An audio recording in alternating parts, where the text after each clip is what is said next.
Juan Sebastián Lloret es el director de la especialización en Peritaje Ambiental de la Universidad Católica de Salta, profesor de responsabilidad ambiental, subdirector de diplomatura en argumentación jurídica en la Universidad Católica de Salta, profesor de Derecho Contravencional, Escuela de Cadentes de Policía de Salta, investigador de investigación de la Universidad Nacional de Salta, de Córdoba, actualmente experto para la Oficina Regional de PENUMA, ONU, de acceso a la justicia ambiental para el sector fiscal en toda la región.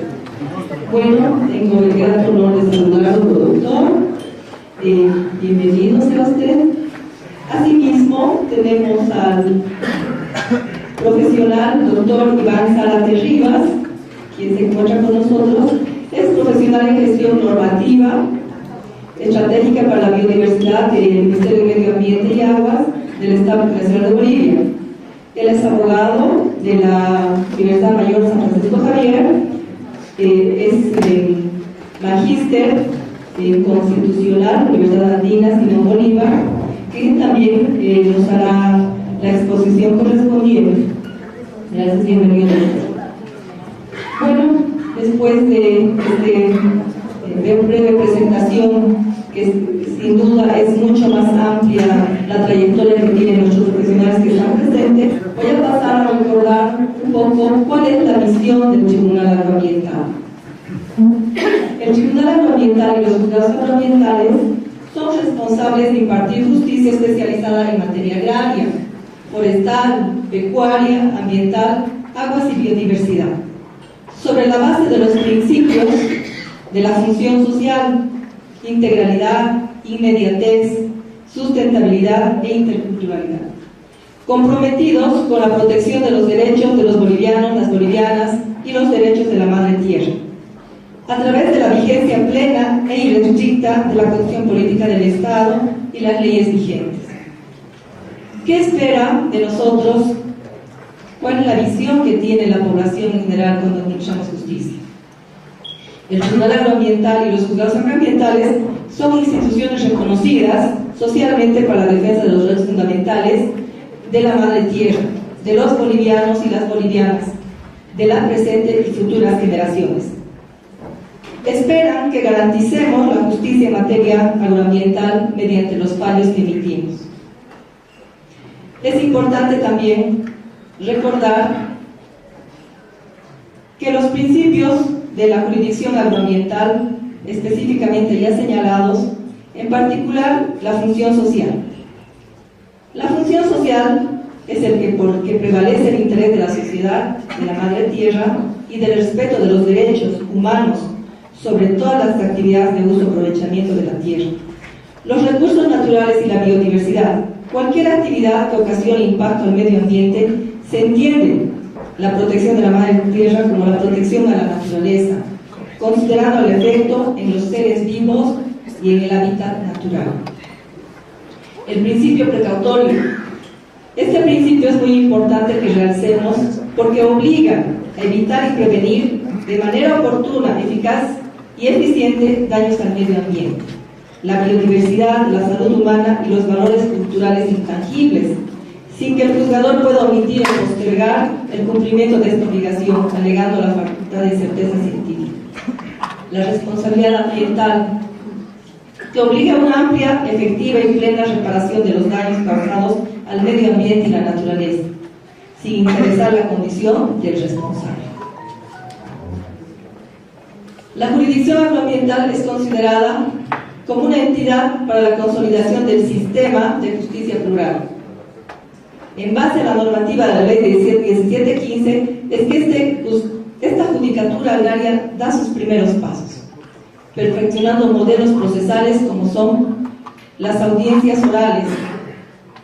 Todo ello debido a que los usuarios de esta jurisdicción, en su mayoría, la población siempre es del área rural. Asimismo, como una práctica alternativa de solución de conflictos, en la jurisdicción agroambiental también nos hemos permitido realizar la solución de conflictos previos a hacer un proceso judicial, el cual también ha tenido una satisfacción de parte de los jueces que han podido resolver estos conflictos, evitando la judicialización. También es importante abarcar estos temas que ahora la Constitución Política del Estado nos ha encomendado, que no solamente se refiere a la tenencia de la tierra, o el tema forestal, o el uso y aprovechamiento de aguas, sino también el medio ambiente y la biodiversidad. Atribuciones que la Constitución Política del Estado nos establece en su artículo 189 y asimismo en la Ley 025. Es decir, que la jurisdicción agroambiental asume nuevos retos con respecto a la protección del medio ambiente y la biodiversidad, como un derecho fundamental a un medio ambiente saludable, protegido y equilibrado. Es por eso que hemos invitado aquí a nuestro estimado Juan Sebastián, quien con su experiencia, que el derecho internacional, que ya ha caminado mucho en estos temas, nos va a fortalecer para que nosotros podamos aplicar en nuestras sentencias a través de los juzgados agroambientales o en el Tribunal Agroambiental las experiencias que ellos tienen a nivel internacional. Asimismo, nuestra autoridad, el profesional que nos acompaña, el doctor Iván Zárate, también nos va a especificar cuáles son las acciones administrativas que se realizan en sede administrativa. Espero que con todo esto tengamos un debate y resolvamos las incógnitas que tenemos. De acá tenemos que salir claros, por lo menos medianamente claros, en los temas que vamos a ir desarrollando. Bueno, doctor, le doy paso a su exposición. Bueno, muchas gracias. En primer lugar, quiero preparar acá porque no me voy a atrás. Quiero decir que hay otros amigos escuchando. Quiero agradecerle una vez más a mis amigos del Tribunal Agroambiental, porque son mis amigos en nombre de su presidenta, pero la verdad que cada vez que nos juntamos hacemos cosas tan provechosas para la región. Nos encontramos con nuestros problemas comunes, con nuestros ambientes comunes, con nuestras fortalezas, con nuestras debilidades, con todo nuestro aprendizaje, así que la verdad que siempre es una experiencia muy grande encontrarnos. Y gracias a ustedes por venir hoy acá. El tema que me pidieron desarrolle tiene que ver con las acciones ambientales en sede administrativa. La verdad que yo ya hace 10 años soy el relator del Estado en asuntos ambientales, entonces hace mucho tiempo que trabajo jurisdiccionalmente y es por eso que me abunda mi actividad a lo que hacen mis colegas de Bolivia, pero tengo otros 10 años anteriores en las administraciones ambientales de mi Estado, así que esto también me sirvió para recordar muchos de los conceptos que vienen de mi experiencia y que espero hoy poder transmitirlos en función de las ideas o la forma en que yo represento o pienso debería hacerse esta actividad para que sea fructífera y provechosa. Así que voy a ir con estos temas y no tengo problema si hay alguna pregunta en algún momento, en algún intervalo de preguntas, no tengo problema en volver a confundir. Pues bien, lo primero que quería dejar en claro, que serían los fundamentos, los pilotes de toda esta construcción de clase, es cuáles son los objetivos de la política ambiental declarados en la legislación vigente en mi país. La Ley General del Ambiente tiene por número en mi país 25675 y en su artículo segundo tiene un catálogo de objetivos de la política ambiental nacional que yo lo que hice fue transformarlo en una sola filmina pictórica para que se pueda ver desde un solo pantallazo de vista. Voy a desarrollar un poquito esto. El objetivo central, por supuesto, es el desarrollo sustentable y lo que voy a intentar es caminar por algunos aspectos para entender que cuando estamos los operadores administrativos o jurisdiccionales que nos dedicamos a la protección ambiental, terminamos construyendo lo que se denomina la doctrina de la justiciabilidad ambiental. Todo junto, lo administrativo más lo jurisdiccional, todo en procura de la protección ambiental es justiciabilidad ambiental. ¿Cómo se construyen estos objetivos dentro de la legislación de mi país? En primer lugar, 3 aspectos buscados, 3 aspectos finalísticos que son lograr o mantener o mejorar o recuperar la calidad de los recursos ambientales, asegurar la calidad de vida y además asegurar la calidad de los valores en las conductas y en las políticas sociales ambientales. Si nosotros lográsemos estos tres objetivos de calidad, seguramente la situación ambiental de nuestro país estaría cada día mejor. El repaso siguiente no tiene mucho sentido que lo explique. Los recursos en mi país, en el artículo 41 de la Constitución, están resaltados tanto los naturales como los culturales.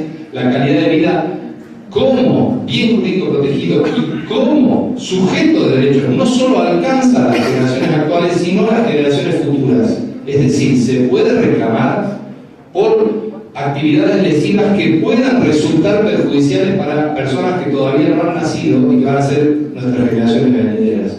Entonces, esa segunda esfera de la calidad de vida también está protegida constitucionalmente y legalmente en mi país. En tercer lugar, ¿cómo hacer o qué buscamos con proteger o con mejorar la calidad de la actividad estatal y de los valores ciudadanos en pos de la protección ambiental? ¿Cómo lo hacemos? A través de dos figuras centrales: el acceso a la información ambiental y la educación ambiental.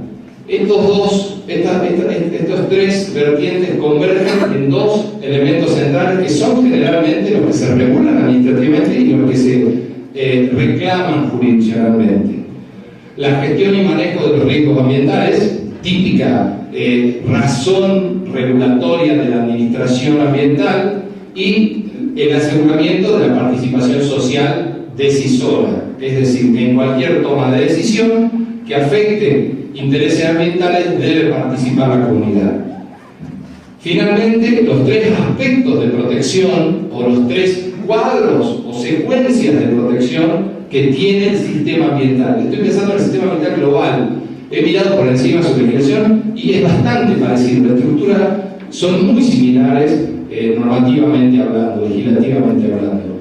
Los tres aspectos, vuelvo, son la prevención ambiental, la precaución ambiental y la recomposición ambiental. Tres momentos, tres inter respecto a todo el desarrollo de lo que hablamos de prevención y recomposición del daño ambiental. Estos tres momentos que tienen un impacto central, y lo voy a tratar de aclarar varias veces, en la regulación, tanto sustancial como formal, del sistema de responsabilidad ambiental. Finalmente, de todo desemboca en que tenemos que tener un Estado, para un desarrollo sustentable, un Estado de justiciabilidad ambiental. Debe haber, entonces, estas calidades, con estos bienes jurídicos protegidos, con estos sistemas de gestión y manejo, con estos tres momentos claramente definidos y abordados por la legislación y la actividad administrativa y jurisdiccional, para tener un contexto hacia el desarrollo sostenible.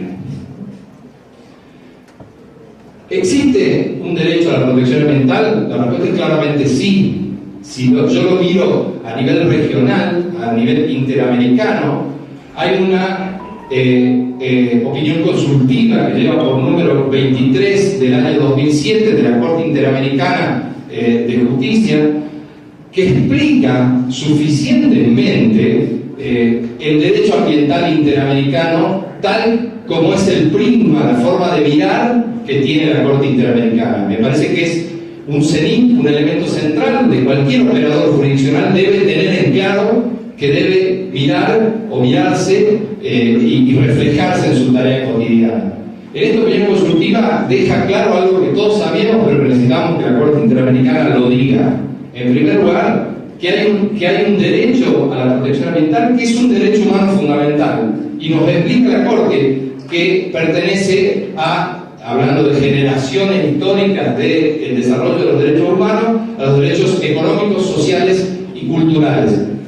En los famosos DESC. La Corte empieza a hablar entonces de DESCA, derechos económicos, sociales, culturales y ambientales.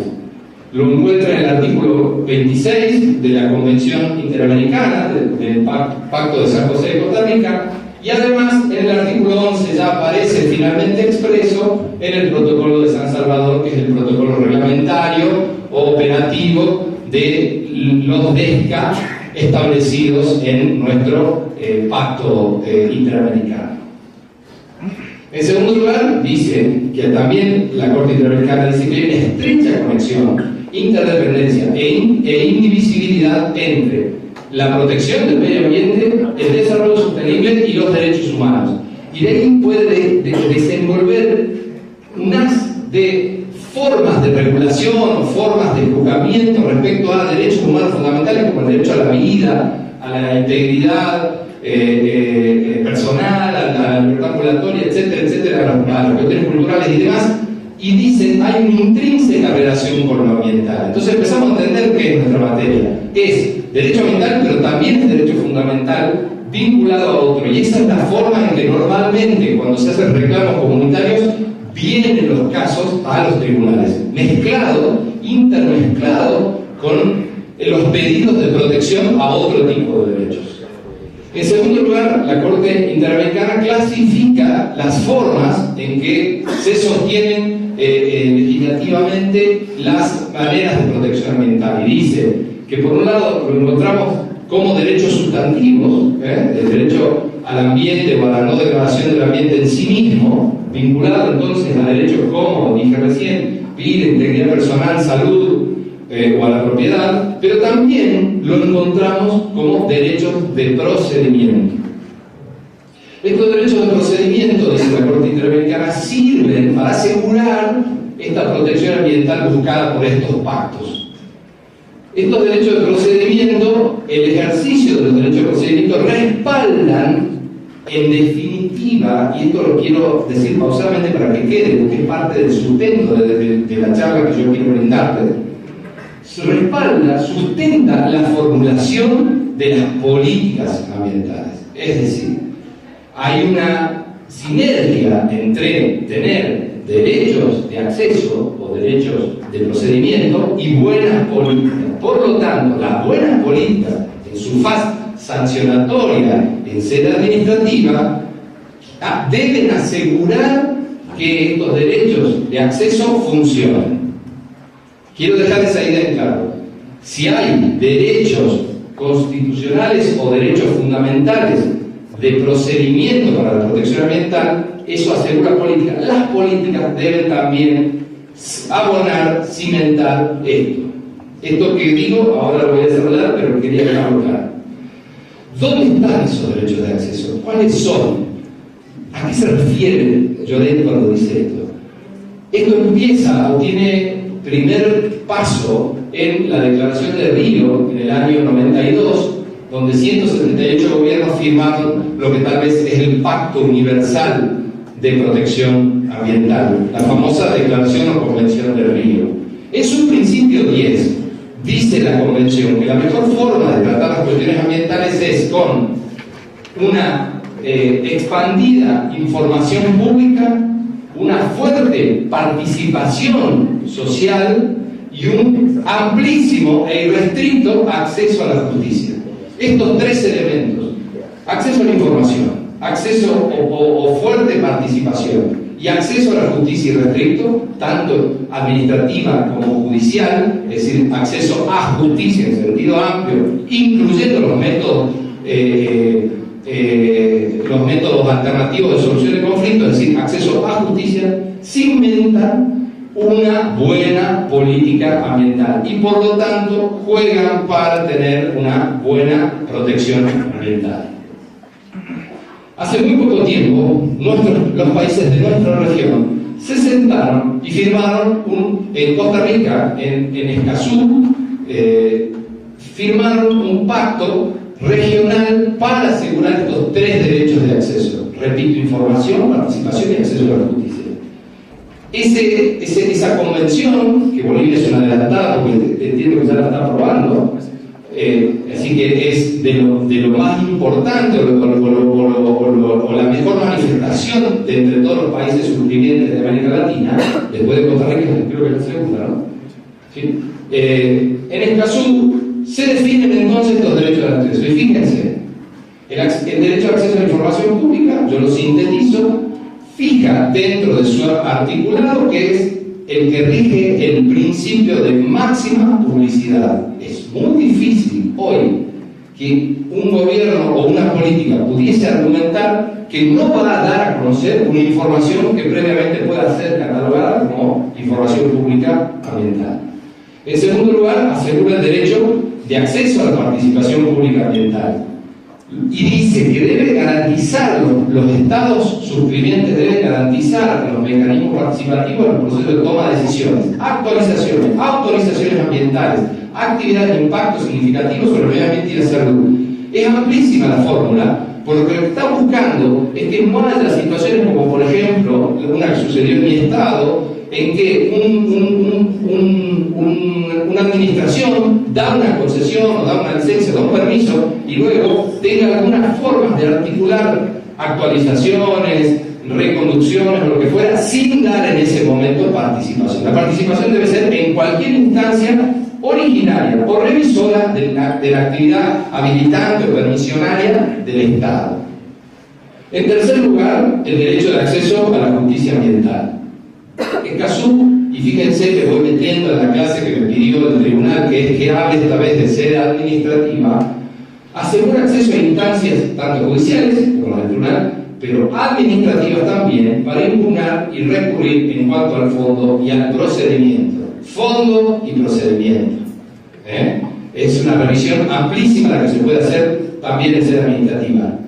Pero, esto que decía hace un momento, los estados se han olvidado de la regulación administrativa, y esto es muy nuevo, de que deben asegurar las políticas y por lo tanto deben asegurar los derechos de acceso. Parece una verdad de perogrullo, pero es el olvido legislativo tradicional en Latinoamérica.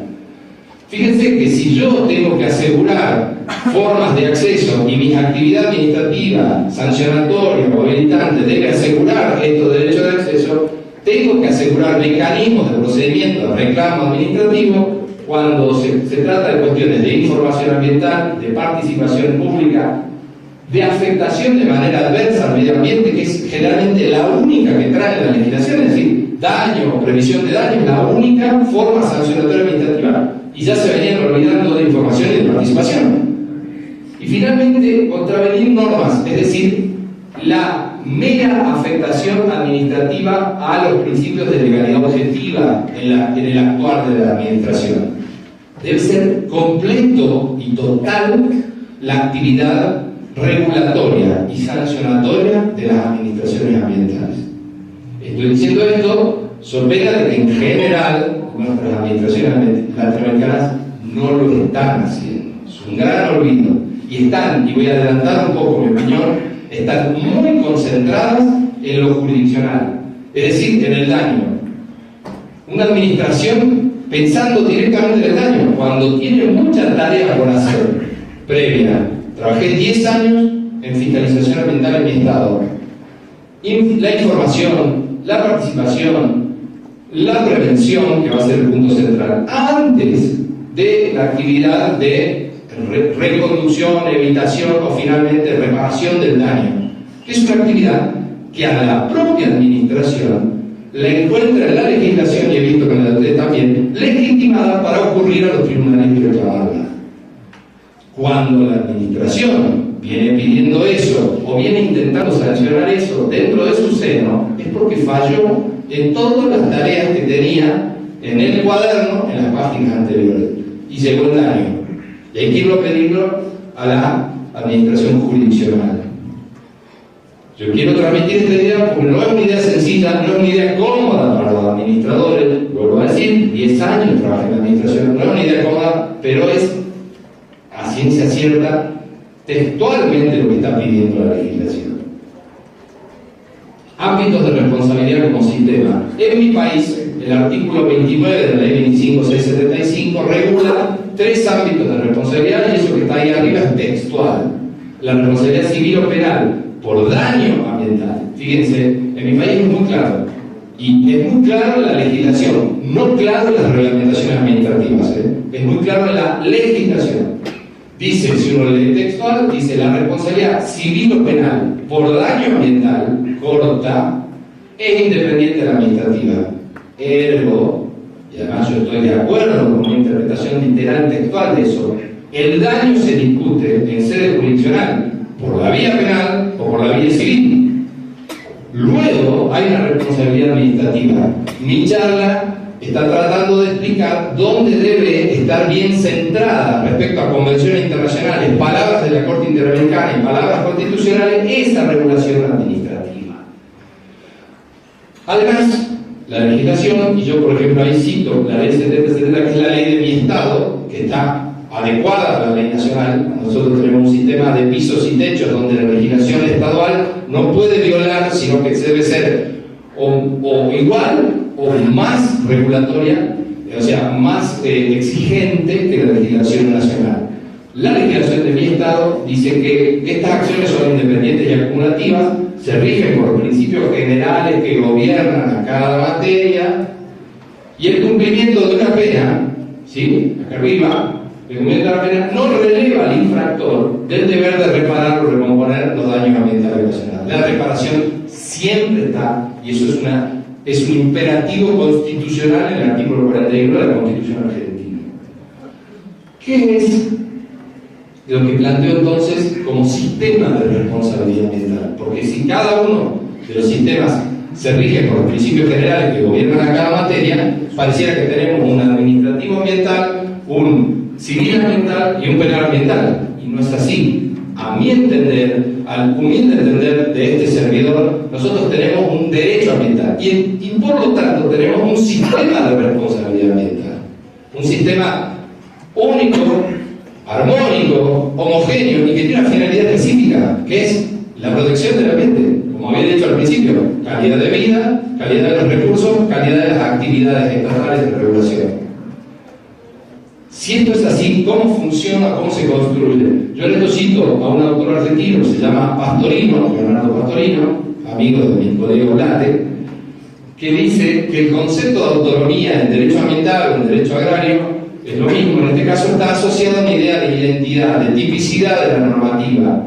Y lo que hacemos es encontrar, en realidad, 4 ramas clásicas, yo digo 4, yo creo que dice 3, que son la civil, la penal, administrativa y la procesal. Estas ramas, como dice la propia normativa argentina, se rigen por sus propios principios, pero son todas ahora readecuadas a cumplir el objetivo ambiental que fue el que puse en la primera filmina.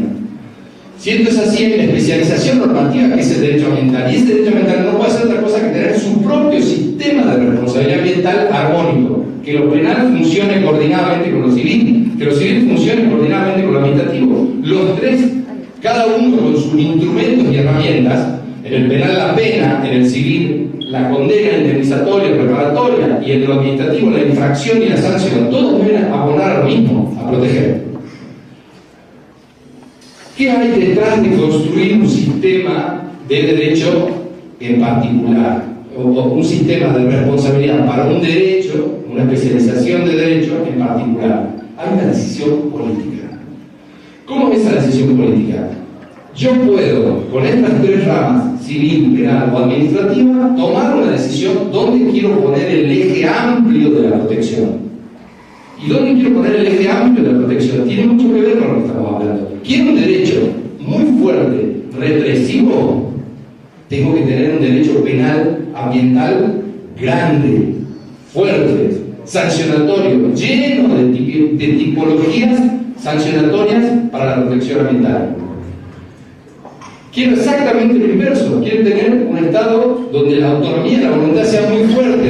Entonces, ¿dónde pongo el énfasis de responsabilidad? En la responsabilidad civil, donde solo el daño, pero no el predaño, solo el daño está fuertemente regulado. Tengo mucha acción jurisdiccional para cuando sucede daño, pero antes no me meto, o no me meto tanto, no hago énfasis ahí.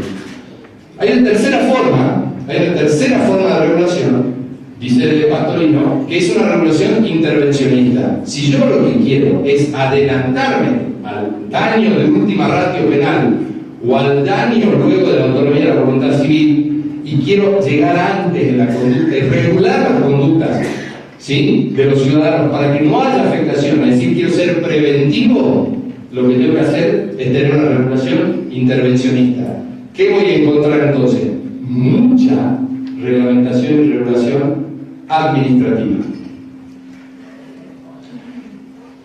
Cuando converso con mis colegas, charlamos de que están ustedes justo decidiendo dónde enfocar y cómo distribuir las cargas de la protección ambiental. Si eso es así, esto es un punto esencial. ¿Qué tipo de legislación quiero? ¿Qué tipo de legislación ambiental quiero? Tomar ese tipo de decisión inclina la balanza en cuál derecho se va a ver más inflado de herramientas dentro de la regulación legal. ¿Cuáles son los fundamentos entonces de los tres sistemas o ramas que yo quiero elegir para hacer tipología y crear mi derecho ambiental nacional? ¿Cuáles son? Por un lado, la penal. ¿Cuál es la función? ¿Cuál es el objetivo penal? En principio es un derecho represivo. Y ese derecho represivo tiene las dos famosas vertientes de cualquier penalista, podría explicarlo mejor que yo: una prevención general y una prevención especial. Una prevención especial que explica que este derecho busca retribuir con sanciones, como reclusión, como prisión, como multa, como inhabilitación, en lo que hace al catálogo de mi país, la actividad dolosa o culposa típica, en este caso ambiental. Y luego una prevención general que, por ese efecto simbólico que tiene la pena, la gente no vuelve a realizar este tipo de daños porque sabe que le puede caer una pena, y eso revierte la voluntad delictual, dolosa, culposa respecto al ambiente. Por otro lado, si elijo tener un sistema más fuertemente civilista en mi sistema de protección ambiental, de responsabilidad ambiental, tengo que recordar que los dos objetivos expresos en mi país en el nuevo Código Civil y Comercial, hace muy poco tiempo sancionado, tienen manifiesto: es la prevención, en este caso un daño ambiental, y en otro caso la reparación de un daño ambiental. Y en tercer lugar, si ahora me meto en la voluntad que pudiese tener eventualmente de enfocarnos en un sistema más intervencionista, no represivo y no autonómico de la voluntad, menos regulatorio, sino regulatorio, tendría que caer en cuáles son las funciones, o explicar cuáles son las funciones o fundamentos que tiene el sistema de responsabilidad sancionatoria. ¿Cuáles son? Tiene tres vertientes. El primero es institucional o político. Lo primero que hace el sistema de responsabilidad, es darle efectividad a la actividad de la administración. Si la administración emite reglamentaciones de protección ambiental y no les damos formas de sancionar a los que incumplen, nadie va a cumplir la legislación administrativa. En segundo lugar, tiene un efecto preventivo, similar cuando sanciona a lo que pasa con la prevención general. La aplicación de penas por la administración en el incumplimiento de sus propias reglamentaciones de protección ambiental tienen un poder disuasorio a incumplir o infraccionar sus normas. Y en tercer lugar, una fuerza coercitiva. ¿Y por qué tiene una fuerza coercitiva? Porque hay un principio de prevención especial en todo esto, protectoria, que busca corregir aquellas conductas desviadas o infraccionales que tienen previstas en sus normas. Es decir, alguien, un negocio, un proyecto, una actividad, se sale de los cánones de su permiso, que dice exactamente lo que tiene que hacer, cuáles son las medidas de gestión que tiene que cumplir, se corre de ahí, se pierde en el camino, la sanción, en su función coercitiva, debe obligarle a reparar y volver a un sistema de gestión óptima como el Estado quiere para no llegar al daño. Sigo diciendo, cuando uno focaliza, mira desde el punto de vista administrativo, en lo que está pensando en el predaño, que no llegue a desencadenarse el daño ambiental. ¿Se entiende de acá? ¿Sí? Bien. ¿Dónde está parado? Ahora directamente hablo del administrativo. Me olvido de los otros dos sistemas, del civil y del penal, y ahora voy directamente al administrativo, que era la razón que me habían pedido conversar hoy con ustedes. ¿Dónde está sentado la actividad disciplinaria o reglamentaria, sancionatoria de la administración ambiental? Está parada en lo que denominamos el famoso poder de policía.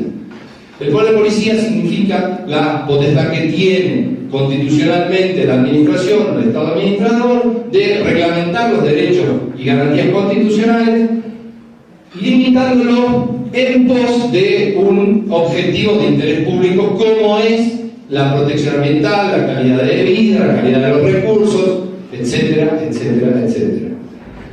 Si la administración tiene esa capacidad de dictar reglamentos, de dictar legislación para obligar que las conductas ambientales vayan en un sentido para su prevención, significa que puede sancionar para fortalecer esta actividad y que el administrador cumpla, que la empresa pida el permiso, que el negocio pida su habilitación, que el productor haga su certificación ambiental y cumpla las medidas ambientales regulatorias.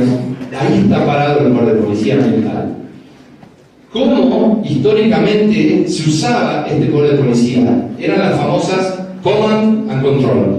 Eran las dos formas típicas del poder de policía de cuna americana de dar determinadas regulaciones y obtener sanciones. Y en Argentina y en el derecho ambiental hemos encontrado en la doctrina que es ahora más amplio esta forma instrumental de llegar a través del derecho administrativo a la regulación del poder de policía ambiental.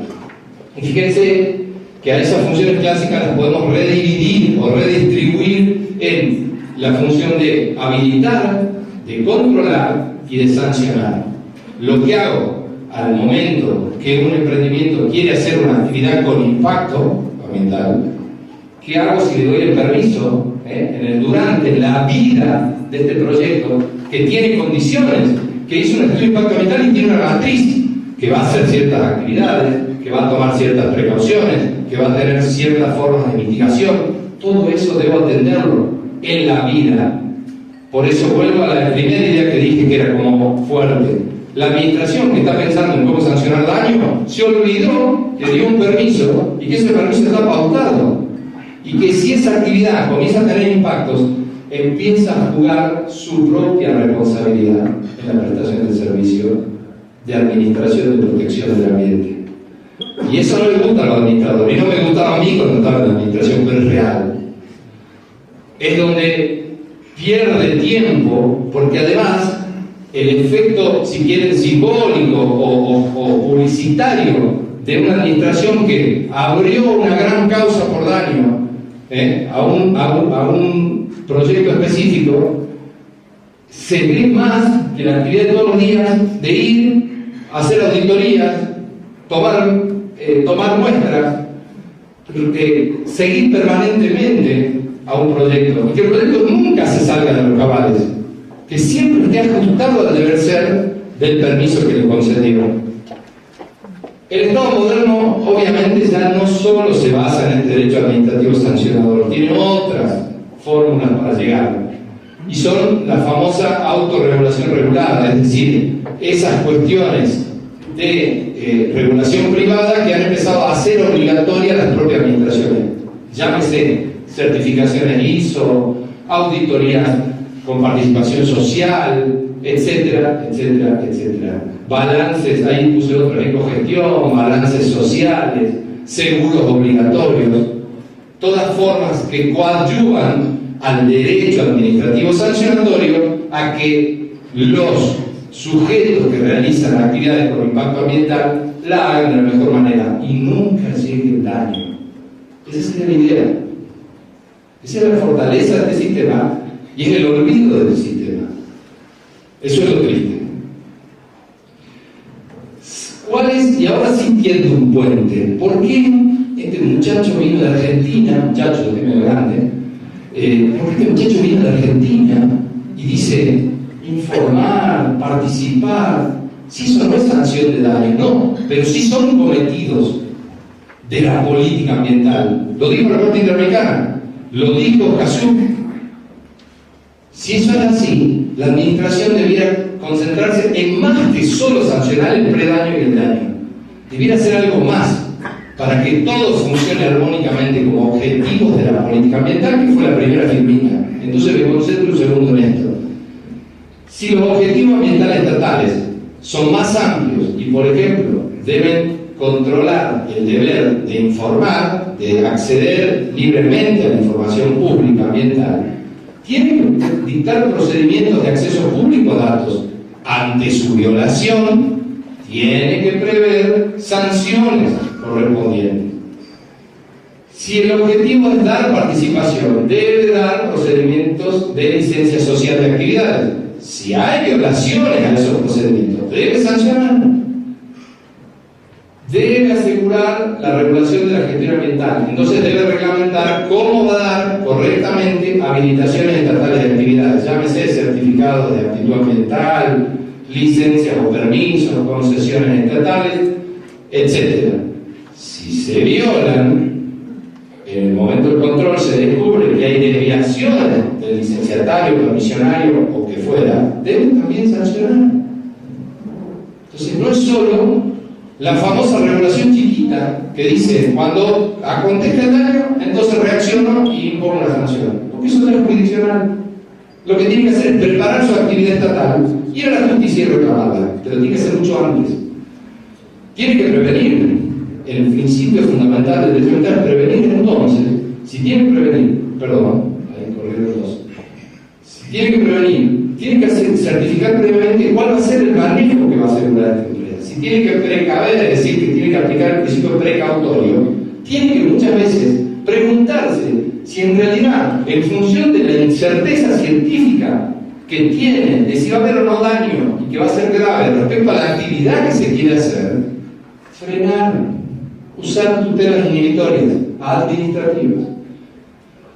Si un proyecto se sale de causa, que es un poco el ejemplo que vengo dando, tiene que sancionar con implementación de medidas ambientales antes de que llegue el daño. Y finalmente, si el daño sucede, debe preparar una buena condición científico-técnica que le permite ir a tribunales y ganar, por ejemplo, al Tribunal Agroambiental, hacer una buena presentación y lograr una buena sentencia judicial preparatoria.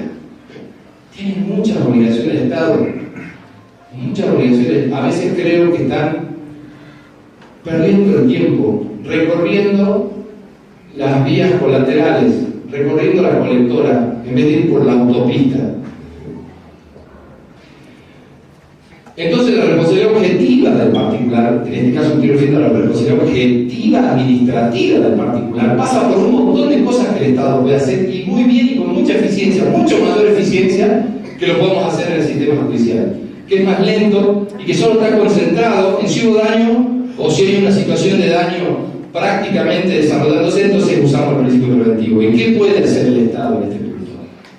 Puede regular el cumplimiento, puede regular normas técnicas de emisión de tecnología, sus incumplimientos serían sanciones, puede regular estándares de habilitaciones, buenos estándares de habilitaciones, tales como autorización, licencia, permiso, etc. Y su incumplimiento le va a dar un montón de tareas para no llegar a que encontremos daños ambientales. Puede sancionar con programas forzosos de mejora de gestión, mejoras tecnológicas. Yo vi que claramente la ley de Madre Tierra tiene todo esto regulado. Perfectamente dice que tiene que haber mejor tecnología disponible, mecanismos de regulación para la readaptación de la gestión ambiental de los concesionarios, promisionarios, los productores, etc. Está todo previsto. Falta su marco legal, su marco reglamentario y su sistema sancionatorio. Y al final, la contraparte, si no cumple esto, abre lo que en mi país, y ahora ya tiene una regulación específica como una ley estatal, es la famosa falta de servicio en la prestación del Estado. ¿Por qué? Porque el daño ambiental, tanto allá en mi país como acá, como en el resto de Latinoamérica, no solamente se sigue de actos ilícitos por acción o omisión, sino hay responsabilidad por actos lícitos ambiental. Y si hay responsabilidad por actos ilícitos, implica que si la respuesta del Estado llegó tarde, aún en un marco de licitud permisionaria, va a tener que corresponder el Estado del daño. Entonces tiene mucha tarea para divertirse antes de estar pensando cuándo le voy a sacar el daño ambiental a los organismos jurisdiccionales. Quería mostrarles cómo está funcionando modernamente, o lo más moderno que se puede encontrar en el derecho de mi país en términos comparados, el sistema sancionatorio. Y fíjense que una de las últimas leyes de presupuestos mínimos de protección ambiental, es decir, las leyes generales para todo el territorio estatal, que rigen todo el territorio de punta a punta de los límites de mi país, es la ley 26331, que es la ley de protección del bosque nativo. Y si uno lo aúna con su decreto reglamentario, por ejemplo, encontramos la obligación de las autoridades de aplicación, se está refiriendo al Estado en este caso al Estado forestal si se quiere, o ambiental forestal si se quiere, de fiscalizar el cumplimiento permanente de la ley y las condiciones que se otorgan a las autorizaciones. Se está concentrando, a diferencia de las viejas leyes, que era la sanción cuando hay un daño, cuando, etc., se está fijando en lo que se tiene que fijar. Voy a dar permisos y me voy a asegurar que esos permisos que doy son buenos y nunca llevan al daño. Entonces, preventivamente, la sociedad no va a tener daños. Entonces, el sistema de regulación, fíjense, le da como obligación prioritaria en el artículo 28 a la administración forestal, le dice: cuidado, lo primero que tenés que hacer es controlar cómo otorgaste las autorizaciones de desmonte o de manejo sostenible de bosques. Se va para atrás, preventivamente. Y el artículo 29 estipula que va a haber sanciones al incumplimiento de la ley en ejercicio, tal como explicaba yo en clase, el poder de policía. Me voy a la reglamentación a ver qué tipo de sanciones trajo aparejada esta habilitación. Hago un paréntesis acá: esto no podría pasar en el derecho penal, que una ley diga que la sanción típica se va a encontrar en un reglamento. Esto es propio del sistema sancionatorio administrativo, el ejercicio claro del poder de policía administrativo, en este caso ambiental. Fíjense qué constituyen infracciones a esta ley en el decreto reglamentario: realizar acciones que violen el ordenamiento de bosques, realizar desmonte o aprovechamiento sin la correspondiente autorización, realizar acciones o omisiones contrarias a los planes de aprovechamiento, a los cambios de uso del suelo, a los planes de aprovechamiento sostenible, a los planes de conservación aprobados. Se está fijando que ella da actividad habilitante, deja hacer la actividad y luego se dedica a controlar que esa actividad no se salga de los cauces. Ahí está concentrada. No en a partir de que sucede el daño, entonces se abrirá un sumario administrativo con la vieja idea del command and control. Incumplir las condiciones establecidas en la declaración de impacto ambiental. Falsear datos o información en los planes, en los estudios, en las solicitudes de asistencia técnica y financiera y toda otra información que sea obligación de aportar a la administración, en este caso forestal ambiental. Ahí está mirando el sistema sancionatorio actual. ¿Qué sanciones pueden seguir a esto? Obvio, el apercibimiento, la multa y la suspensión. Gracias a los recursos genéticos que Bolivia los tiene y de los cuales durante todos esos años no se han podido regular, no hemos podido obtener beneficios ni las patentes ni el reconocimiento de todo lo que se ha podido exportar del país. Bueno, llegamos al 2009 y estas son las normas con las cuales habíamos estado trabajando. Pero la Constitución del 2009 da un paso importante, fundamental. Constitucionaliza a los recursos naturales y establece los mecanismos necesarios para su aprovechamiento. Porque hasta antes del 2009, nuestra política de no tocar nada y dejar que todo se vaya, no nos había dejado buenos réditos. Había que pensar en el aprovechamiento. Pero la Constitución da un paso más. Se aparte del sistema tradicional de los derechos de protección en primera, segunda y tercera generación y pone todos por igual. Por consecuencia, los recursos naturales también tienen una protección que se va a reflejar en mandatos legales posteriores y nos va a permitir ya tener un criterio más importante, que es la imprescriptibilidad contra los delitos ambientales. Este es el ordenamiento legal que surge a posterior de la Constitución. Podemos ver que la ley 071 va a ser el pilar por el cual se va a sostener toda la estructura que va a cambiar el reconocimiento de nuestra biodiversidad como recurso natural, de nuestro medio ambiente y, lo más importante, que reconoce a la madre tierra como un sujeto de derecho colectivo, lo que nos permite a nosotros como sociedad poder iniciar las acciones legales en protección de la madre tierra. Pero no solo tenemos un aprovechamiento previo, controlado, reglamentado técnicamente en base a criterios de los profesionales del área.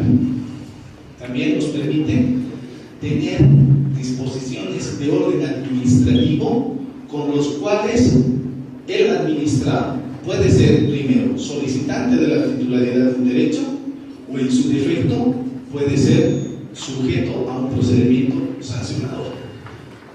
Y ahí es donde entra el tema que nos han pedido que podamos especificar. ¿Por qué tendríamos que ver algunos hechos en sede administrativa precautelando las garantías y los principios constitucionales? Bueno, un poco ya entrando en materia y queriendo ya poder aterrizar en lo que se nos ha pedido ya, poder aclarar sobre las actividades. Vamos a hacer una relación muy importante en lo que es las actividades de otorgación de derechos. En Bolivia hay dos programas que nos permiten hacer aprovechamiento de nuestra biodiversidad y que se regulan administrativamente. Uno de ellos es el programa Vicuña. El programa Vicuña tiene un procedimiento mediante el cual las comunidades manejadoras de Vicuña se organizan y realizan dos actividades: una de conservación de los predios donde está su hábitat de vicuña y el segundo es su aprovechamiento a través de la esquila en vicuñas vivas. El otro es el programa Caimán, el programa Caimán del lagarto Caimán Yacaré. En este programa lo que se hace es autorizar un periodo de caza de aprovechamiento de carne y cuero de lagarto. En ambos programas se tienen los planes de manejo aprobados mediante resoluciones administrativas. Se sacan las resoluciones respectivas de autorización y las personas, las comunidades beneficiarias, lo que hacen es durante ese tiempo registrarse cuánto están obteniendo de cada uno de estos especímenes. Ahora bien, ¿qué pasa si uno de ellos no está autorizado y hace un aprovechamiento ilegal? Lo que sucede inicialmente es, si eso se certifica en una conducta delictiva, pasa a campo penal.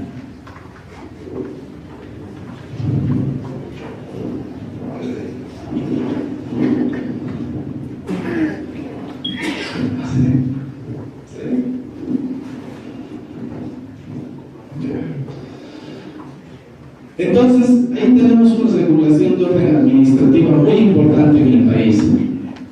Solamente nos permite tener una interacción con las comunidades manejadoras de vicuña y con los pueblos indígenas originarios que se dedican al aprovechamiento en este caso, del Caimán Yacaré.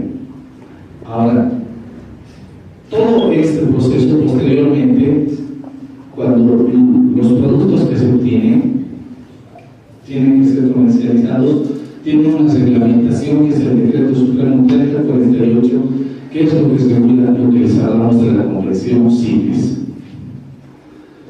En base a estos antecedentes que les he señalado, hemos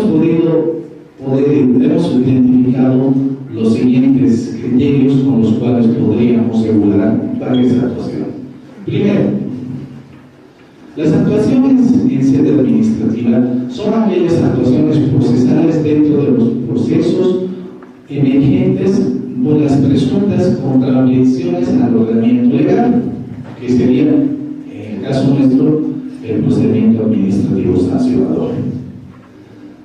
Y por otro lado, es la solicitud de un ordenamiento, la solicitud de la titularidad de un derecho.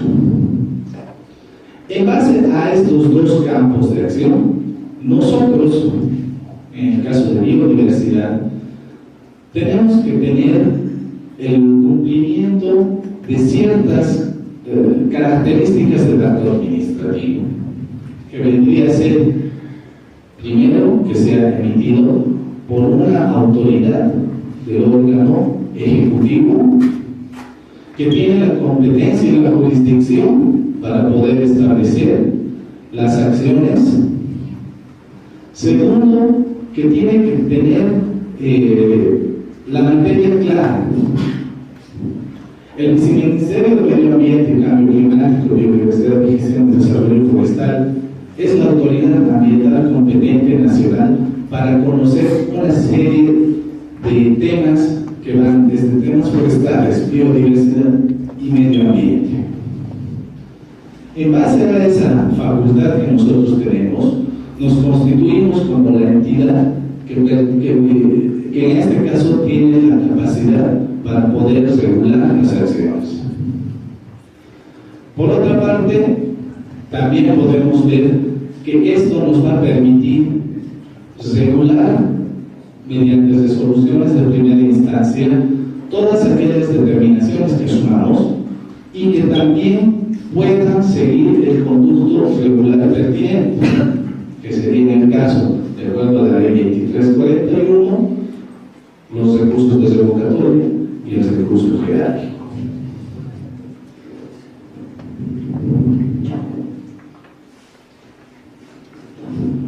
Ahora bien, ¿cómo se va a dar, o cuál es el campo normativo para la aplicación de las actuaciones procesales? En el tema de biodiversidad, y tenemos que establecer claro esta salvedad. En Bolivia, y creo que es en todos los países, las jurisdicciones administrativas han ido generando sus cuerpos normativos específicos para cada área. Un tema de saneamiento de tierras no va a ser igual a un proceso de aduana, o un proceso de pensiones no va a ser igual a un proceso tributario. Entonces, ese enorme campo administrativo tiene regulaciones específicas. Pero aún así, en Bolivia, a partir del año 2002, tenemos una ley mediante la cual se dan los parámetros generales y se aplica en caso de que un proceso administrativo no tenga un procedimiento. Entonces, encontramos ya cuándo se dan las actuaciones en sede administrativa. Es de manera puntual el artículo 116 del Decreto Supremo 27.113, que señala que se podrán impugnar en sede administrativa a través de los recursos de revocatoria y jerárquico las resoluciones de primera instancia por autoridad competente. Entonces, aquí en esta idea yo estoy planteando ante muchas instancias, si no hay un procedimiento claro, definido, entonces nos subimos a esta disposición. A mi entender, es así. Ahora, por otra parte, la preocupación que hemos tenido nosotros ante a veces vacíos normativos ha sido encontrar que muchos de nuestros administrados solicitantes de alguna titularidad no exploran, no conocen qué hacer a posterior. ¿Qué pasaría si en el caso del programa Vicuña, una comunidad que quiere ser parte pero no está reconocida decide impugnar el plan de manejo? Mayormente pide que se le incorpore, generar un nuevo instrumento de gestión, demora. Pero en la vía administrativa, ¿qué podemos hacer? Y es lo que no se ha podido a través de los otros compañeros profesionales explorar esta situación, poder dar soluciones cortas y rápidas.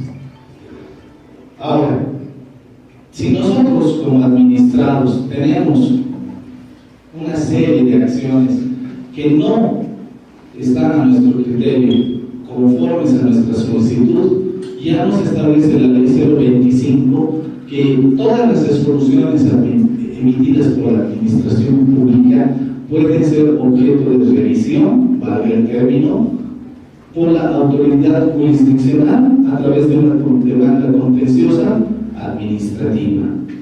Y ahí encontramos nuevamente el término en sede administrativa. Pero bueno, muy aparte de todo el procedimiento que nosotros vamos generando, vamos señalando, también podemos evidenciar que existen otras actuaciones en nuestra sede administrativa. Muchas veces nos hemos visto en la situación de que el administrado no señala el domicilio de manera correcta, pese a que la norma da la obligación y también nos da los procedimientos. Tenemos que cumplir con un principio de publicidad de todo el proceso. Y esto se ve reflejado no solo en tema de biodiversidad, se ve también en otros tipos de procesos.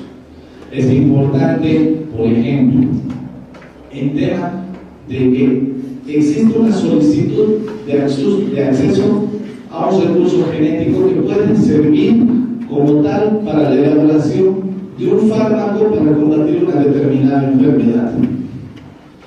Pero la solicitud ingresa a la autoridad y la autoridad la procesa sin dar ese principio de publicidad.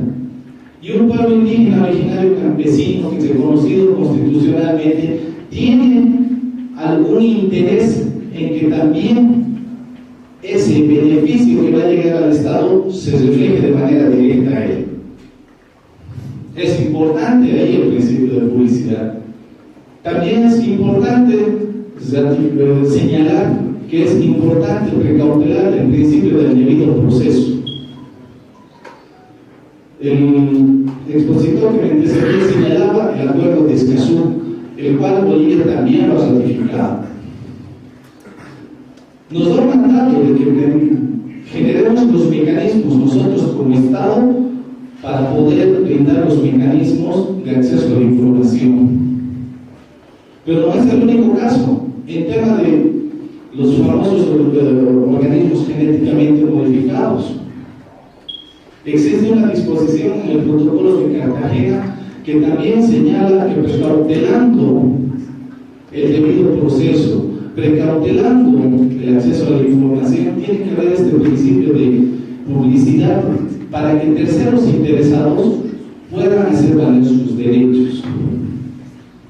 Ahora,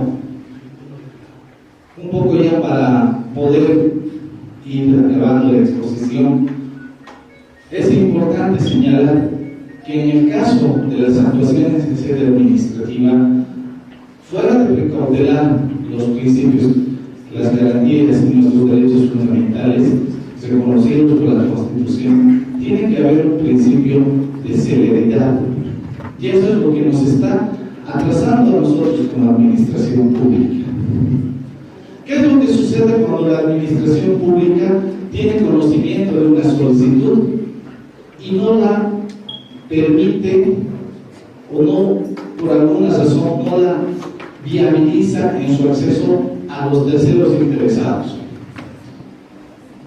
Perdemos la oportunidad de utilizar instancias jurisdiccionales como la vía de la vía agroambiental, la jurisdicción agroambiental, para poder hacer valer derechos.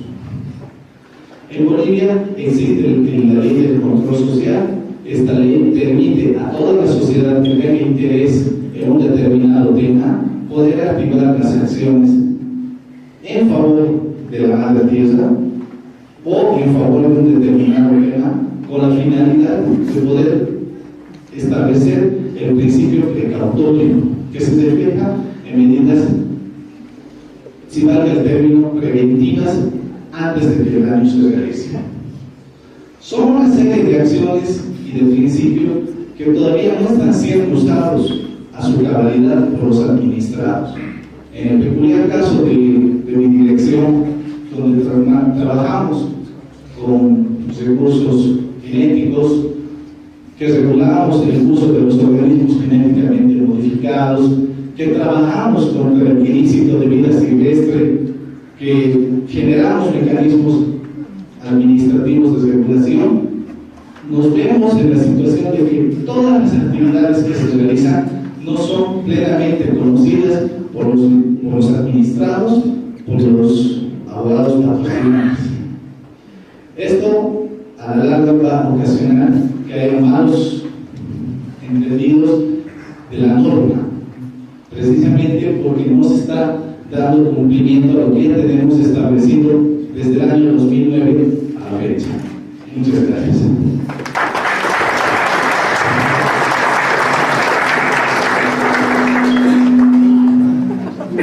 Muchas gracias, doctor. El instrumento de gestión, como señala, la sede administrativa debería ser corta y rápida. Generalmente vamos tropezando con esto, pero se supone que tanto las autoridades administrativas como las jurisdiccionales debemos encontrar soluciones eficientes, prontas a estos problemas. Así permitir el acceso a la justicia ambiental. Teníamos previsto hacer las preguntas, a generar un debate, sin embargo, debido al tiempo que ya es 2:30, esperamos que 2:30 estemos con 2:30 habremos hecho presentes y vengamos ya con nuestras preguntas. Porque solamente si hacemos presentaciones y no hay un debate, no vamos a llevar mucho, ¿no es cierto? Y vamos a irnos con dudas tal vez. Entonces les pido por favor a que volvamos, ya tengamos las preguntas hechas y vamos a tener un espacio corto, pero sin que sea productivo. Muchas gracias. O aquella de la administración, en este caso si es la acción popular ambiental en pregunta, con efectos ambientales. Yo pienso que no está dirigido a el sistema de responsabilidad, sino a reorganizar o establecer o sanear situaciones que se han dado de manera irregular respecto a la, sobre todo, actividad regulatoria, ¿no? Estoy tomando la acción popular propiamente dicha. En mi país, además, a la forma de amparo por cese, que ya sería una forma así de actuar sobre la responsabilidad ambiental, se le ha dado una legitimación popular y cualquier persona puede interponer una acción de cese ambiental cuando se está aconteciendo en ese momento, se están desplegando los hechos negativos, los hechos lesivos, ¿no? ¿Cuál sería la relación que yo pudiese encontrar si usted me pide que yo hiciera un vínculo? A mí me parece que la acción popular, con la misma forma de definición que hice yo respecto a la acción jurisdiccional de daño, tiene el mismo efecto. Es decir, una vez más, si finalmente hay que desembocar en una acción popular, otra vez muestra la falla del Estado administrador y el Estado controlador. En este caso también podría llegar a ser el Estado regulador. La actividad administrativa ambiental, a mi entender, no tiene que tener ninguna restricción de tipo legitimatoria. A mi entender, no tiene que tener ninguna restricción legitimatoria. Es decir, funcionaría o haría las veces de una acción popular, no jurisdiccional, sino solo administrativa. Y serviría para los mismos fines saneadores, para golpear la puerta a la administración y decirle a ella misma: usted está haciendo las cosas mal, por favor, redirija su accionar administrativo. No sé si ahí va la pregunta o a dónde va su consulta. Lo que pudiera decirle es: está dentro de las posibilidades saneatorias que tiene el sistema administrativo jurisdiccional de reparación ambiental, en tanto sea usado para esos fines.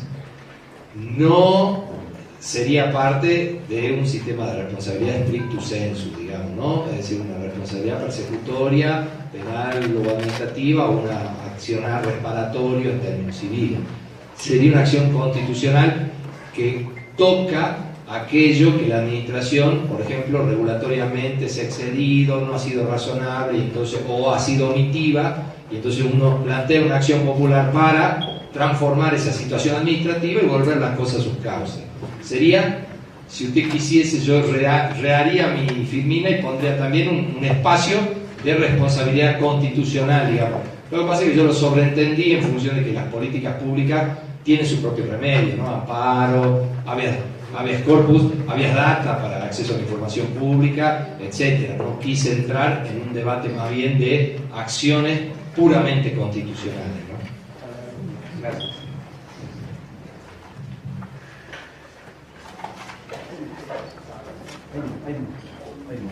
Doctor, a ver, doctor, usted nos hablaba de que un daño medioambiental cabalmente implica 3 responsabilidades. Nos hablaba de la responsabilidad penal, civil y administrativa, ¿verdad? Bien, conocemos claro de que la responsabilidad penal cabalmente tiende a sancionar la conducta típica anteladamente establecida en nuestro código punitivo. Lo que quiero preguntarle concretamente, usted decía también de que la responsabilidad administrativa también significa una sanción, así textualmente lo digo. Lo que quiero consultar, doctor, es cabalmente, desde ese enfoque sancionador de la responsabilidad administrativa, ¿cuál la diferencia con relación a la responsabilidad penal y la responsabilidad administrativa, doctor? Muchas gracias por la pregunta, me sirve para volver sobre algunos temas que por ahí no va muy rápido. Y lo que planteo, hay otras posiciones diferentes, pero lo que planteo es que sí hay una coincidencia en términos muy fundamentales, en términos de la actividad ius puniendi penal y si se quiere un ius sancionador administrativo. Entonces, en los dos hay un fundamento sancionatorio. No así respecto a la palabra que usó, que era daño, porque a mi entender nosotros debemos hacer una pequeña escisión y decir que daño, por lo menos puramente en el derecho de mi país, y como una idea general podría decirse, el daño propiamente dicho ambiental debiera perseguirse a través de acciones jurisdiccionales, y acciones jurisdiccionales involucraría acciones penales y acciones civiles. No así, a mi entender y por mi forma de entender, acciones administrativas, porque la administración en algún punto, para asegurar los derechos de defensa de un administrado que está siendo perseguido por la acción sancionatoria administrativa, pero que intenta finalmente franquearle que ha hecho un daño, debiera también la administración concurrir a la jurisdicción, que es la única que puede bajar la bandera y decir usted es culpable de un hecho dañoso, ¿sí? O autor de un hecho dañoso en términos civiles. Esa es mi forma de pensar. Entonces, por eso decía, entiendo que el lugar donde se mueve más cómodo es un pez en el agua, la responsabilidad administrativa, el lugar donde es más cómoda de trabajar las herramientas de la responsabilidad administrativa en el predaño, no en el daño. Los otros dos ámbitos de responsabilidad tienden al daño. Dicho esto, sigo entendiendo que hay un nivel de asimilación en las cuestiones fundamentales en el derecho administrativo sancionador y en el derecho penal retributivo, si quiere. Hay una cosa común. ¿Cuál sería la diferencia? Y esto usted, con su pregunta, me permite desbrozar la selva. El ius puniendi o el injusto penal es un injusto de tipicidad de última ratio. Es decir, es un derecho de última opción. Entonces, solamente cuando se dan los presupuestos de tipicidad y el injusto penal, es posible hacer funcionar la responsabilidad penal. En cambio, yo creo que el derecho administrativo tiene más flexibilidad. Es un derecho sancionatorio, pero no se le puede pedir la rigurosidad en la determinación del injusto típico y demás, y en la forma de imputación de responsabilidad que se pide en un derecho de última ratio, donde los bienes jurídicos protegidos, sancionables, como la libertad, etcétera, son mucho más complejos. Eso le permite a la administración tener más velocidad de trabajo, más flexibilidad para la determinación de un daño reprochable, etcétera, o de un injusto reprochable, para no usar la palabra daño. Creo que comparten arriba las mismas esencias. Cuando uno empieza a desilvanar los esquemas de responsabilización, las garantías exigibles, por supuesto que al test de responsabilización penal uno le pone mucho encima como prueba y como elementos de garantías, que no es necesario ponérselo con ese énfasis en lo administrativo. Esa es mi visión. ¿Qué tiene de bueno que yo piense así y no de otra forma? Que la administración tiene muchas chances de utilizar el efecto sancionador, preventivo y sancionatorio y simbólico para la responsabilización ambiental y proteger el ambiente, que no se lo podemos pedir, por ejemplo, acá hay colegas fiscales, no se lo podemos pedir a un fiscal, sino que al fiscal lo tenemos que esperar y reservar para otro momento de accionar, cuando ya definitivamente esa conducta del injusto tiene un nivel, una dimensión que pone en funcionamiento el motor de la responsabilización penal, porque el daño provocado por ese hecho típico penal necesita una respuesta mucho más enfática del poder administrador, del poder público. Entonces ahí los fiscales venimos con esa otra responsabilidad.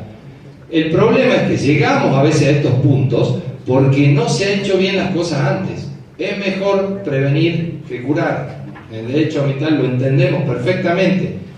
Entonces es mejor llegar en un momento previo, en un momento incipiente, en un ínter inicial con la actividad de sanción, de reproche administrativo, y no esperar a que esto sea un escándalo social que atente contra bienes jurídicos muy caros para la sociedad que están puestos en el Código Penal. Ese es un poco haciendo un segundo repaso de lo que yo venía hablando. Gracias. Muchas gracias, doctor. A ver, doctor, yo quiero dirigir por última vez una bolsa consulta ahora al doctor del Ministerio de Medio Ambiente. Por favor, un momento. Vamos a hacer 10 preguntas, habíamos dicho, y que las mismas solo tendrían que ser como 3 minutos máximo, porque nos vamos a pasar en el tiempo y no les vamos a dar la oportunidad al otro grupo de exposición. Por favor, sean breves y... No, al doctor que nos expuso en segunda opción, bien, quiero preguntarle. Claro que sí, le vamos a dar esta opción. Gracias, muchas gracias. Adelante. Muy bien, gracias, doctor. A ver, la ley 1333 de medio ambiente, que por supuesto es muy complicado de entender, ¿verdad?, ha generado en su desarrollo una serie de decretos supremos, cabalmente, ¿verdad? Una serie de decretos supremos que en esencia no hacen otra cosa que concluir el conflicto en sí mismo, doctor. La pregunta concreta que se divide en dos partes. Doctor, si tomamos en cuenta que esta ley es de 1996, o sea, antes cabalmente de la vigencia de la nueva Constitución Política del Estado, por tanto, ¿no considera usted de que debiera adecuarse una nueva normativa cabalmente medioambiental que recoja los moldes del nuevo constitucionalismo, por una parte? En la segunda parte, doctor, ¿usted considera o no, tomando en cuenta de lo abstracto que son estos decretos supremos, que particularmente me ha sido muy difícil entender, doctor, debiera merecer una absoluta socialización, tomando en cuenta que inclusive, y hay que ser honesto en este aspecto, que ni siquiera los abogados dominamos con precisión, y menos aún cabalmente el usuario, quien debiera conocer a los efectos de sus derechos, doctor? Bueno, primero que nada, buenas tardes. Efectivamente, tenemos un ordenamiento medioambiental que está, en honor al nombre, a medias. Existe una descontextualización, no existe una armonía en la misma redacción, es preconstitucional y a la fecha también, como usted señala, ha generado una situación de conflicto, porque Bolivia deja el modelo republicano, asume el Estado plurinacional, por consecuencia hay un cambio de nombre, de naturaleza, de alcances, de competencias de las instituciones, y efectivamente eso genera otro tipo de conflicto. Sí, es verdad, la ley 1333 amerita, ya tiene sus buenos años encima, pasa los 20 años, el tema de que su reglamentación es bastante complicada, efectivamente. Sin embargo, hemos venido trabajando en el tema de biodiversidad, que es lo que a nosotros nos aflige en gran medida, en una adecuación normativa, en el sentido de generar nuevas normas, primero que nos dé una protección clara, precisa, de que la biodiversidad es un recurso natural, y la y el tráfico ilegal de vida silvestre tiene que ser sancionado por más años de cárcel. A la fecha hemos tenido experiencias bastante anecdóticas de administradores de justicia que no han valorado la verdadera importancia de nuestra biodiversidad. Por otra parte, en el tema de generar un espacio de prevención, en el derecho medioambiental, en la conceptualización de lo que es nuestra madre tierra, hay el principio precautorio. ¿Qué nos manda este principio? Prevenir, realizar acciones antes de que suceda el desastre. En el caso de biodiversidad, el mayor problema es el tráfico ilegal de vida silvestre. Entonces, sí, concuerdo con su posición, es necesario. El Ministerio como tal ya viene trabajando en propuestas de normas, pero tenemos que tomar en cuenta que la Ley de Medio Ambiente 1333 ha regulado varios aspectos, lo que conlleva también trabajar con muchos sectores para la aplicación de una nueva normativa. Bueno, buenas tardes. A tiempo de hacerle la pregunta al doctor de la República de Argentina, brevemente me voy a permitir hacer un comentario, cabalmente con lo que estaba tocando hace rato. Me parece interesante lo que dijo el doctor de la República de Argentina en este aspecto del derecho de acceso a la justicia ambiental. O sea, hay un olvido legislativo a nivel de América Latina. Y este aspecto lo ha corroborado precisamente el director jurídico del Viceministerio de Medio Ambiente. Evidentemente nos hizo una exposición de la Ley 2341, su procedimiento revocatorio jerárquico para algunos casos determinados.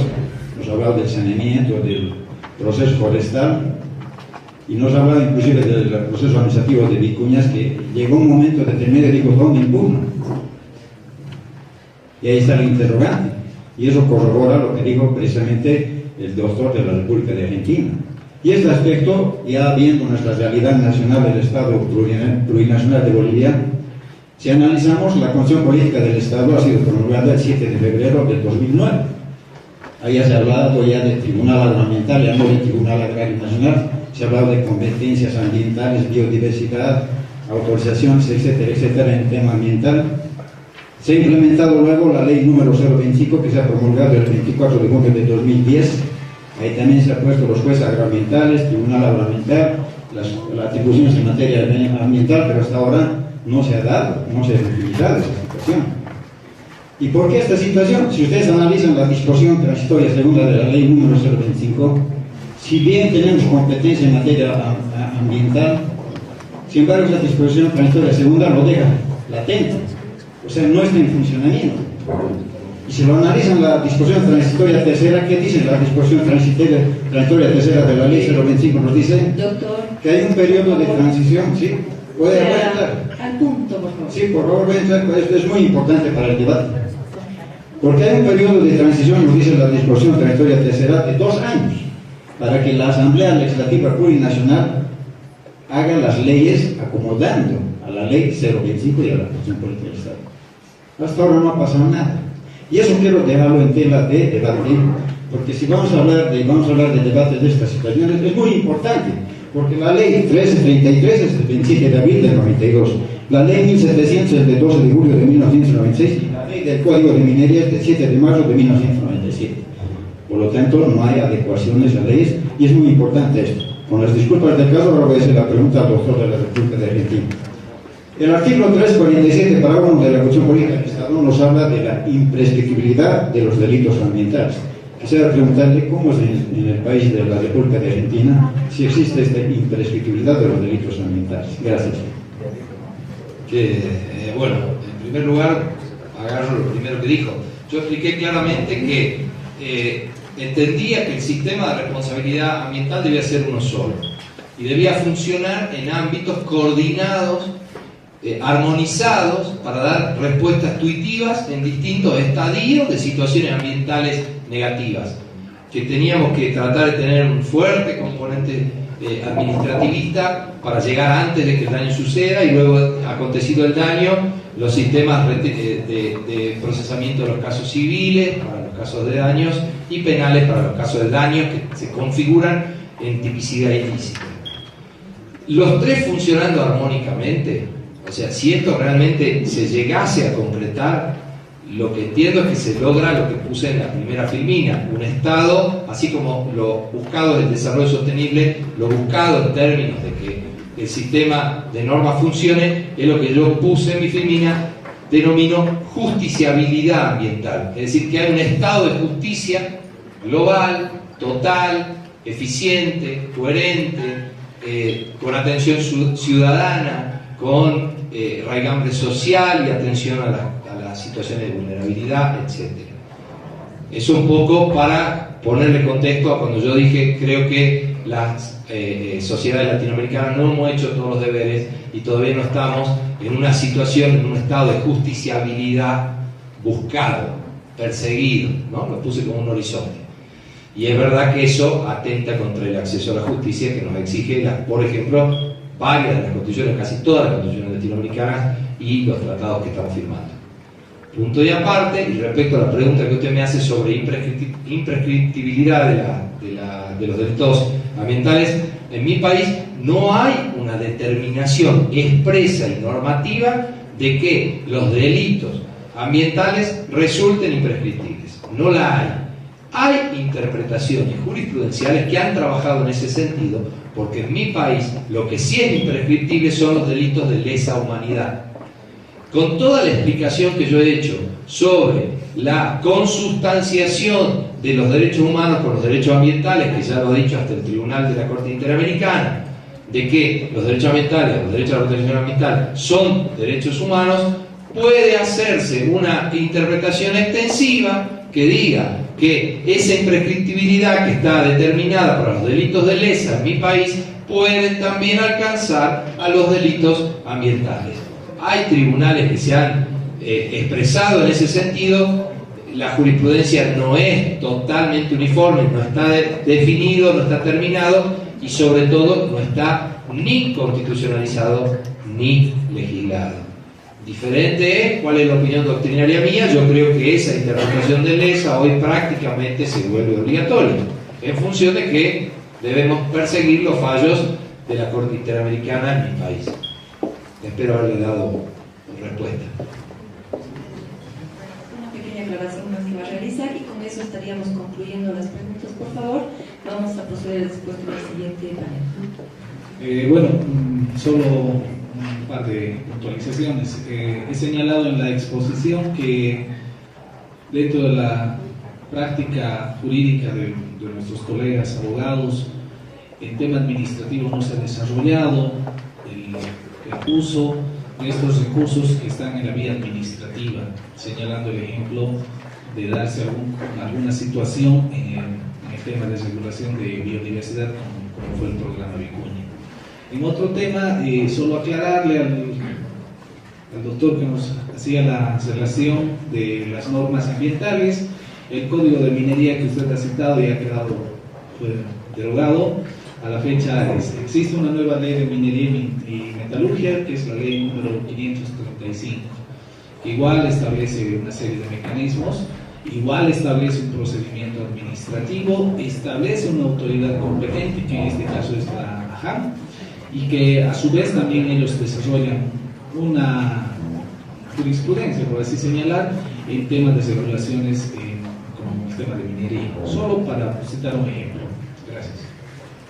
Bueno, vamos a ir concluyendo. Bueno, las preguntas que faltaron realizar, vamos a realizar un debate en las mesas de trabajo que mañana vamos a hacer, entonces por eso podemos guardar todavía. Y bueno, muchas gracias, agradecer aquí al doctor Sebastián Llobet y asimismo al doctor Iván Zárate. Muchas gracias.